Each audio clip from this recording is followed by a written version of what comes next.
Why would that happen? Why would even Congress want to do that? Now, Congress, if we do need a vote, I think we'd get a very easy vote because we have a track record now. We've already found billions of dollars of abuse, incompetence, and corruption. A lot of corruption. If a judge does block one of your policies, part of your agenda, will you abide by that ruling? Will you comply? Well, I with that always order? abide by the courts, and then I'll have to appeal it. But then what he's done is he's slowed down the momentum. And it gives crooked people more time to cover up the books. You know, if a person's crooked and they get caught, other people see that, and all of a sudden it becomes harder later on. So, yeah, the answer is I always abide by the courts, always abide by them, and will appeal. But appeals take a long time, and I would hope that a judge, if you go into a judge and you show him, here's a corrupt situation, we have a check to be sent, but we found it to be corrupt. Do you want us to send this corrupt check to a person, or do you want us not to give it and give it back to the taxpayer? I would hope a judge would say, don't send it, give it back to the taxpayer. Yeah, if I can add to that, what we're finding is that a bunch of the fraud is not even going to Americans. So I think we can all agree that if there's going to be fraud, it should at least go to Americans. But a bunch of the fraud rings that are operating in the United States and taking advantage of the federal government, especially in the entitlements programs, are actually foreign fraud rings. They're operating in other countries and actually exporting money to other countries. We should stop that. Mr. Musk, and this is big numbers. We're about $100 to $200 billion a year. Sure. Serious money. Mr. Musk, you said on X Yeah. that an example of the fraud that you have cited was $50 million of condoms was sent to Gaza. But after fact check this, apparently Gaza in Mozambique, and the program was to protect them against HIV. So can you correct the statements? It wasn't sent to Hamas actually. It was sent to Mozambique, which makes sense why condoms was sent there. Yeah. And how can we make sure that all the statements that you said were correct, so we can trust what you say? Well, first of all, some of the things that I say will be incorrect and should be corrected. So nobody's going to bat 1,000. I mean, we will make mistakes, but we'll act quickly to correct any mistakes. I'm not sure we should be sending $50 million worth of condoms to anywhere, frankly. I'm not sure that's something Americans would be really excited about. And that is really an enormous number of condoms, if you think about it.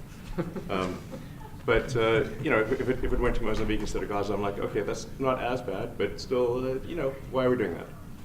Mr. Musk, can you talk a little bit about how closely you're working with agency heads as you're directing these cuts? Do they have how much input do agency heads have when you're making these decisions?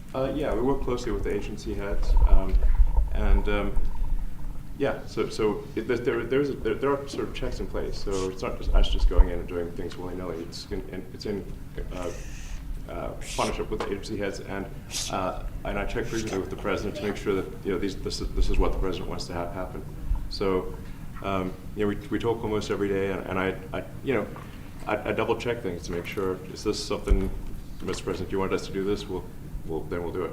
USAID has been one of your main targets. Are you concerned at all that some of the cuts or that shutting that agency altogether may lead to diseases or other bigger problems starting in other countries that then come to the United States? Yeah, so that's an interesting example. So that's something where we work closely with the State Department and Secretary Rubio. And we have, for example, turned on funding for Ebola prevention and for HIV prevention. You left that, you said? Yes, correct. And we are moving fast, so we will make mistakes, but we'll also fix the mistakes very quickly. Do you see it as a worthy cause, USAID? I think that there's some worthy things, but overall, if you say what is the bang for the buck, I would say it was not very good. And there was far too much of what USAID was doing was influencing elections in ways that I think were dubious and do not stand the light of day. I just have to follow up to the Pentagon contracts. If you have received billions of dollars in contracts from the Pentagon, and the president's directing you to look into the Department of Defense, is that a conflict of interest? Are going to do at the president's request. Does that present a conflict of interest for you?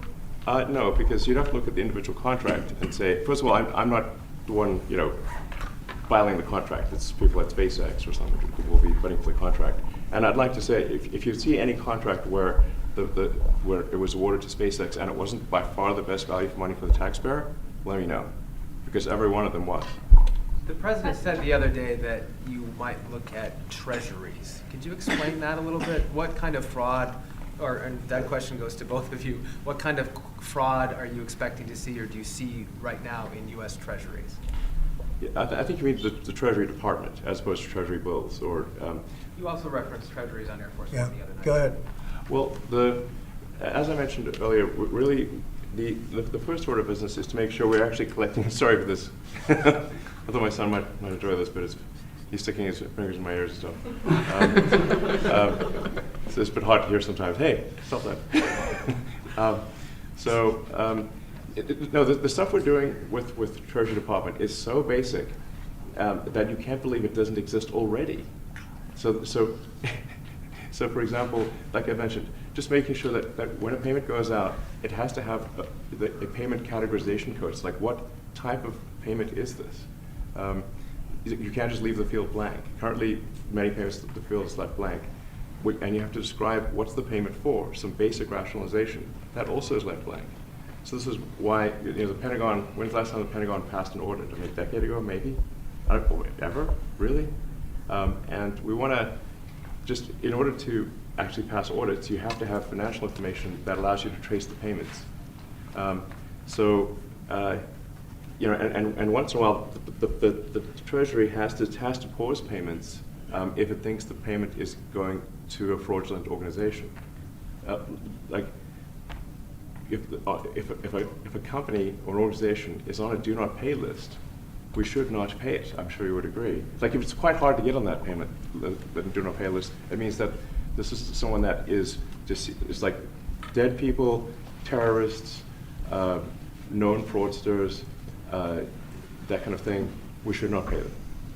But currently we do, which is crazy. We should stop that. Many transactions. And by the way, hundreds, thousands of transactions like that. We have a big team. And for the sake of the country, I hope that the person that's in charge and the other people that report to me that are in charge are allowed to do the right thing, namely make sure everything's honest, legitimate, and competent.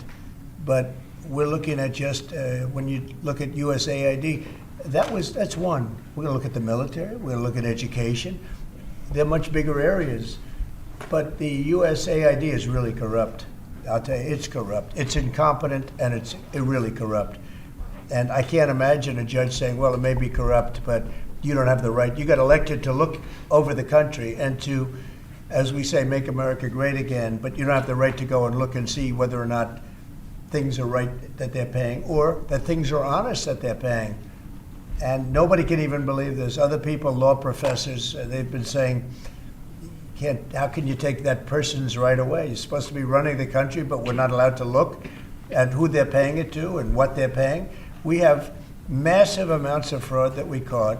I think we probably caught way over a lot of billions of dollars already in, 2 weeks? Yes. And it's going to go to numbers that you're not going to believe. And much, as I said, much is incompetence and much is dishonesty. We have to catch it. And the only way we're going to catch it is to look for it. And if a judge is going to say you're not allowed to look for it, that's pretty sad for our country. I don't understand how it could even work. On the buyout program, can you personally guarantee that Which one? The buyout program, the operative federal workers, can you personally guarantee that the workers who opt in to resign now will be paid through September? Well, they'll get their money, but they're getting a good deal. They're getting a big buyout. And what we're trying to do is reduce government. We have too many people. We have office space. It's occupied by 4%. Nobody's showing up to work because they were told not to. And then Biden gave them a 5-year pass, some of them, 48,000 of them, gave them a 5-year pass, that for 5 years you don't have to show up to work. And let me tell you, this is largely, much of this stuff is because of Biden. It's his fault. He allowed this country, what he did on our border. What he did on our border is almost not as bad as what he did with all of these contracts that have come out. It's a very sad day when we look at it. I can't even believe it. But many contracts just extend, and they just keep extending, and there was nobody there to correct it. And that cannot be, I can't imagine that could be held up by the court. Any court that would say that the president or his representatives, like Secretary of the Treasury, Secretary of State, whatever, doesn't have the right to go over their books and make sure everything's honest. I mean, how can you have a country? You can't have anything that way. You can't have a business that way. You can't have a country that way. Hey, thank you very much, everybody. Thank you. All right, guys. Let's go. Come on, guys. He's coming back tonight. Guys, come on. Mark Fogel will be at the White House tonight at about 10 o'clock. If you want to come over, you can say hello to him. Did the U.S. give anything in return? Not much. No, they were very nice. We were treated very nicely by Russia, actually. I hope that's the beginning of a relationship where we can end that war and millions of people can stop being killed. They've lost millions of people. They lost, in terms of soldiers, probably 1.5 million soldiers in a short period of time. We got to stop that war. And I'm interested primarily from the standpoint of death. We're losing all those soldiers. And they're not American soldiers, they're Ukrainian and Russian soldiers. But you're probably talking about 1.5 million. I think we got to bring that one to an end. Okay? Thank you. All right, Thank guys. you. Thank you, guys.